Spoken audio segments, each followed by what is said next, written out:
So maybe some of you saw the title of this video and you were like, what? What do you mean peace, inner peace during no contact? That's impossible. I feel terrible. And I get it. I get it. I was there. I met my twin flame years ago. I went through the whole thing and now we're good. We're good. No more running and chasing. And then I went on to coach over 8,000 people. That's a lot of people. What do I tell them? Well, I guess you could say one of the symptoms, if not the biggest symptom of the problem that makes your twin flame run is the desperation. And I totally get it. No judgment. I was there, guys. But yes, that is a sign that you're kind of going the wrong way, so to speak.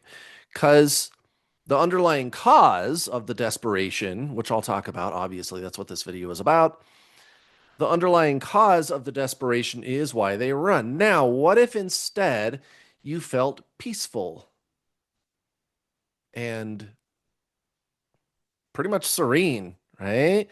And it's technically it's not good, right? Technically. And that'll make more sense to you in a minute, but it's not bad.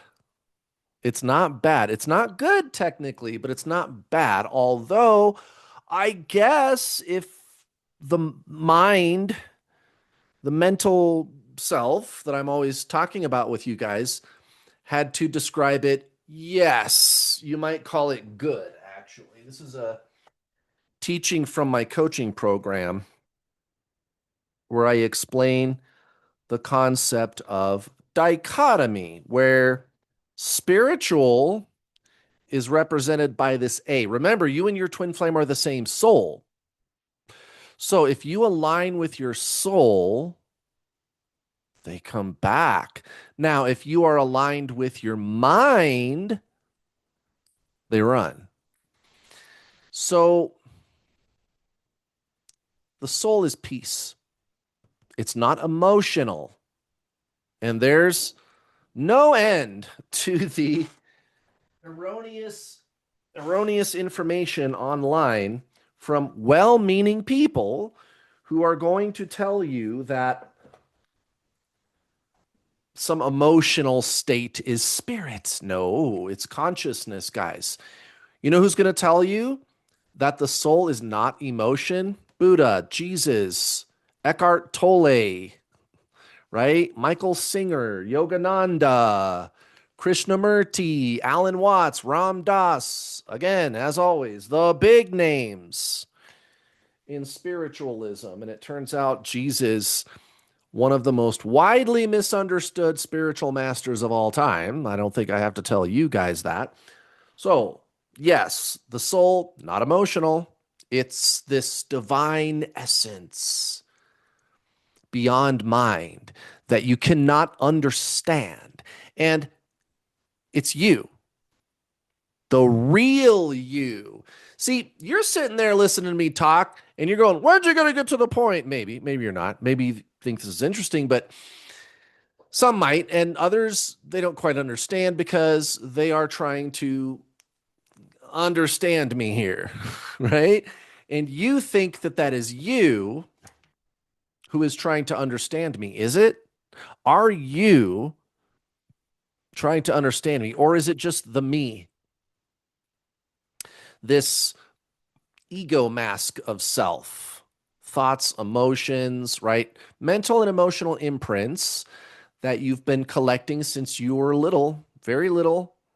The personality starts to kind of form into what it's going to be around the age of 7 or 8, right?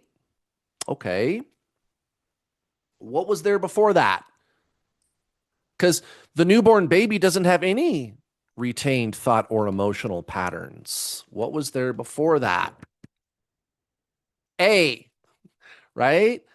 The mind is I feel good, I feel bad. I feel good, I feel bad.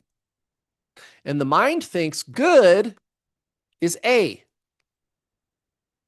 That's why there's the myths on the internet, even in just the general spiritual community that the soul, it's this good experience and it's not bad, but it's not good either. It's neither of those.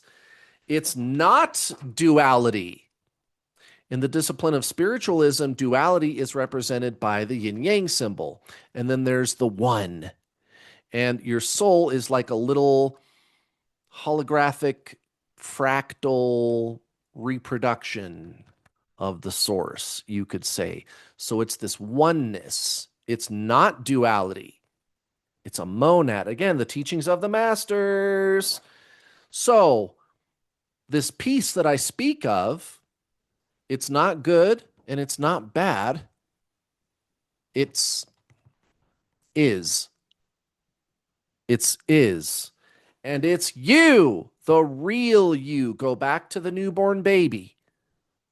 There were no retained thought and emotional patterns. There was no ego mask personality who is trying to understand me right now and is only able to look at things from the standpoint of good or bad, yin or yang, right? So, what's going on inside the newborn baby? Consciousness. And now that you're here as an adult, you met this person who is the same soul as you. And that's true. That is what that is. And they trigger a very radical and drastic forced spiritual awakening. Yes, it starts out very painfully. Yes, you are the same soul. It's just reincarnation, you guys. But if you can get over that, and I'll give you some tips, obviously, and get yourself into a place where you're experiencing this peace that I speak of, and you can't think your way there. The newborn baby was there first. The retained thought and emotional patterns came later, around the age of 7 or 8. The ego mask, the personality, roles that you play in life, beliefs, thoughts, opinions, the way that you do things, the way that you are, but not the real you, the me. The real you was there first inside the newborn baby, and it's consciousness. Is this all starting to kind of fit together a little bit? Okay, and again, these are the teachings of the masters, not no new age little guru guy on YouTube or something. Okay, nice guy and everything. I'm not trying to be mean. You know, I don't judge, but truth is truth, you guys. You are a soul, and what that is cannot be understood. It's beyond understanding. It's this being, it's this divine essence, and it's not good or bad, although it's more like good than it is bad. That's why in this diagram of dichotomy, it's called not B. It's not A, but it's not B for sure, because B is like B for bad, right? So feel bad, feel good, and you go, oh, well, that's A then. Let's just say it's not B. Now, it is closer to the truth. Yes, A. That's the thing about dichotomy. So now I kind of think I tied everything together for you. The thing is, it's not the ultimate truth, but it's closer to the truth. That's why in explaining dichotomy, we say, well, we're not going to call it C. We're going to call it not B. And you might assume that that means that it's A. And then it's at that point that the teacher goes, well, you're closer to the truth, but it's really not A either, right? Something I tell my students, is it going to be easier or harder for you to meditate if you feel like shit all the time? Right? Well, it's going to be harder. So here's what you got to do, you guys. Okay. First, you gotta stop chasing your twin flame. I know that sounds hard. And you gotta treat this a lot like you're maybe a participant in Alcoholics Anonymous or something. It's gonna kind of be like that. So you have to stop pining for them, yearning for them, like laying in bed at night and like yearning for them. And you actually have to also stop making them the goal. The thing about the mind, it's duality, it's separation. So another form of the function of duality is that it looks externally. It thinks it's separate from the world. That's what that word really is, by the way. That's not a twin flame word, separation. No, that comes from the Zen traditions, Ram Dass, Yogananda, right? The big names in spiritualism, they use that word to describe the mind. A is union. Twin flames ripped those words off, and now they're using them the wrong way. But if you use them the right way, they work. That's how I think they ended up in the twin flame niche, because somebody must have figured it out. Like, oh, this is really just transcendentalism, right? So you have to stop looking outside, right, for something to fulfill you. Like, I feel bad and I need my twin flame. And if I get them to be with me, then I'll feel good. But you won't. And actually, they'll run anyway. That's the thing about this. And I think I don't have to tell you that, guys. I don't have to tell you guys that. It is mechanical, though, right? It's a mechanic's reason why they run. But anyway, so and it's yeah, the twin flame push pull. You focus on them, they focus on anything but you. It's mechanical, right? That's not really what this video is about. Anyway, um, so you got to really try to take your focus off of them, stop pining for them, stop talking to them, stop talking about them, maybe kind of like put their stuff in a box and forget about it. Maybe don't watch so much twin flame information, don't look at tarot readings. I sometimes do tarot readings on my YouTube channel. And in the tarot reading, I go, guys, stop watching tarot readings. Well, the only reason I do that is because I know you guys are going to watch those things. And so I'm trying to be like a conduit. Like, how can I get them to stop actually? So I put a tarot reading, and then in the tarot reading, I go, okay, last one, guys, stop watching these. Right? So I'm like the Pied Piper. Anyway, so this is very important. You have to really try to stop, guys.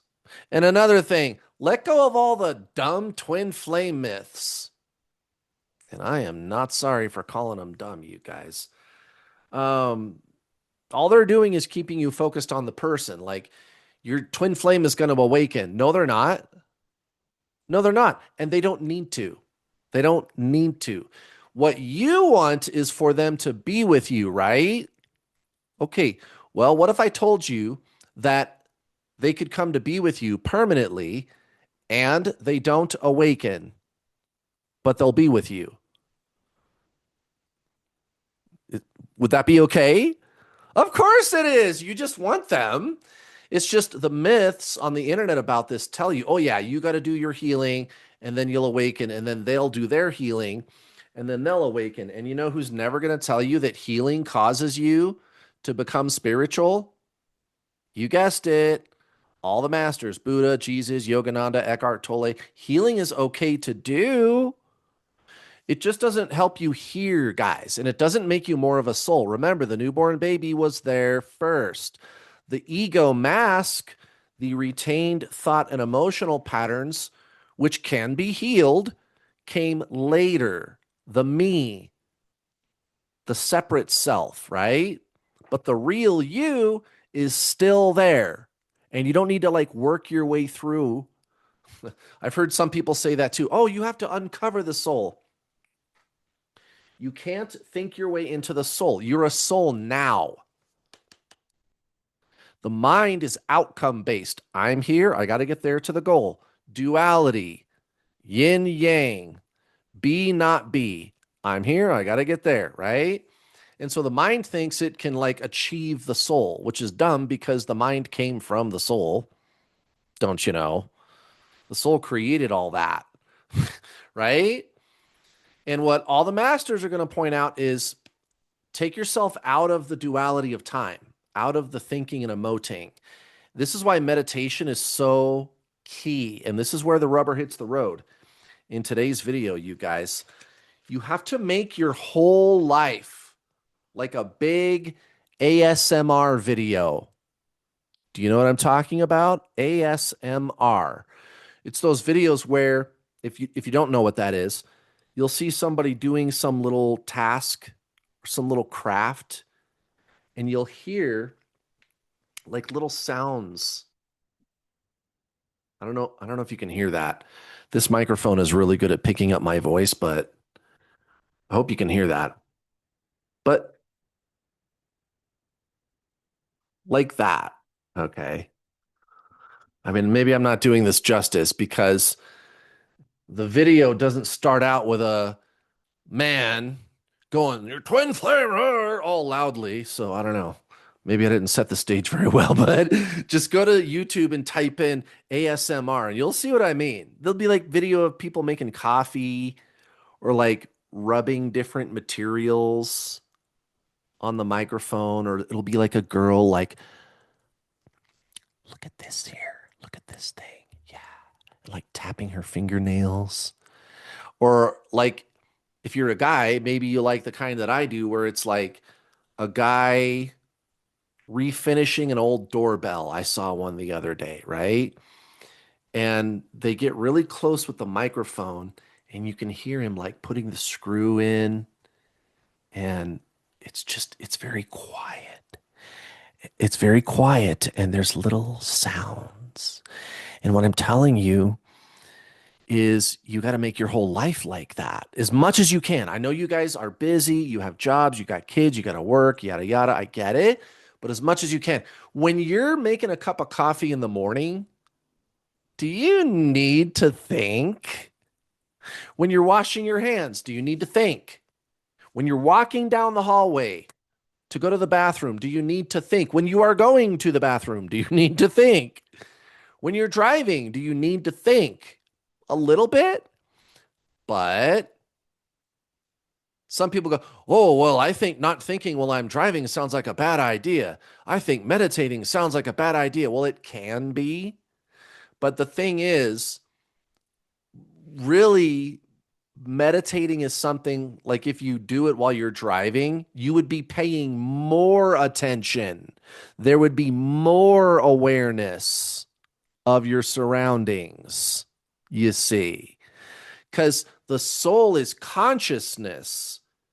If you think just driving blind and dumb, like you're in that like zoned out zombie state, no, that's not it. And anyway, that's technically, I think that's actually a thought. It's like channel 0 on the television. It's like the fuzzy screen, or channel 3 on the television. It's a thought, but it's just like a blank, thought or something. You're just like zoning out. No, not like that. No, no, no, no, no, no, no, no. No, really paying attention, and paying attention to what you're doing and paying attention to the road and being more aware of your surroundings. All of these tasks, making your bed, all of them, all of these tasks, you guys, why do you need to think when you're doing them? Driving, there's going to be some thinking, yes, but washing your hands, making coffee, eating, going to the bathroom, really. And try to do it in an environment where it's kind of quiet. Really, you're in separation, or what you guys call separation. That's not what that word is. We just talked about that, but that's what you guys are calling it. What else are you going to do? Though you got this situation, they don't want to talk to you. Make your lifestyle a lifestyle of Zen and meditate, you guys, every day for 20 minutes in the morning after you get up, and 20 minutes at night before bed. But Kurt, I don't have time for that. Yes, you do. You'd be surprised. You'd be surprised. Make time for it. You got to slow way down.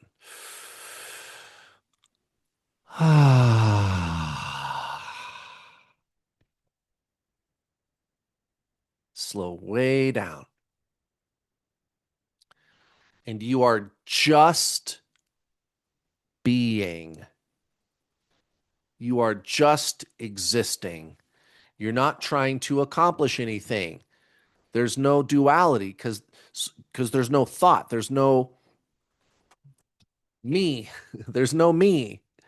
I mean, the me is going to be there making noise, but you don't need to do anything about it. Go watch here. I'll link it for you in the video post. I made a video called How to Meditate. It'll all make sense. It'll all make sense. Go watch my video called How to Meditate. I'll link it in this video post. And you got to make your whole life like that as much as possible and slow down in here. Slow down. And instead of chasing after your twin, you are cultivating a relationship with the divine. And you feel it in your heart. You'll start to feel your heart too. That's another thing. Write that down. This is something I coach my students on, guys. I got students, all kinds of them, that are married to their twin flame. Ruxar, Baya, SJ, Ivy, Chanel, Natasha, Gretel, Carly, John, Tanaya. There's a whole playlist on my YouTube channel. It's called Twin Flame Success Stories. I've helped thousands of people to be with their twin, guys. You got to go in here, man. The solution isn't out there. Getting your twin flame to be with you won't make you feel better. Meditating, slowing down, and cultivating a relationship with the divine all around you. That's going to make you feel better. And dun, dun, dun, dun, guess who comes back? You ever heard that you have to detach from your twin flame? You guessed it. But then there's all these people on the internet telling you to do all this funky stuff about your twin flame. I got to do healing for my twin so they will come back. I'm going to wait for divine timing so that they will come back. I got to do energy clearings so that they will come back.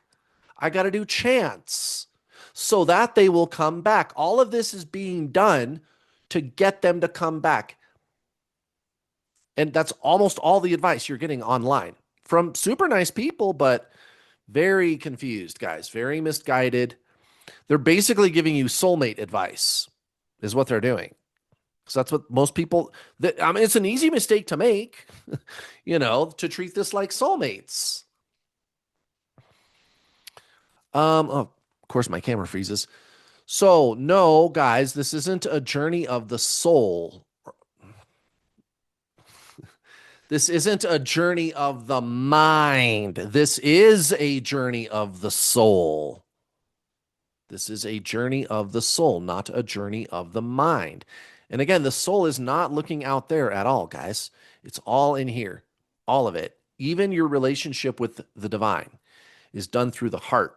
And I teach people that in my coaching program, how to be heart-centered. You can get started for $41, by the way. And you should. Go to my website. So, align with your soul, slow down, being, taking all of your focus off your twin flame. Remember the twin flame push-pull. You focus on them, they focus on anything but you. This is a direct experience with your soul. It's your energy that pushes them. So stop doing that and go within, guys. Slow down. Read those books I was showing you. Watch some more of my videos. Sign up for my coaching. Do something, guys. You're beautiful out there.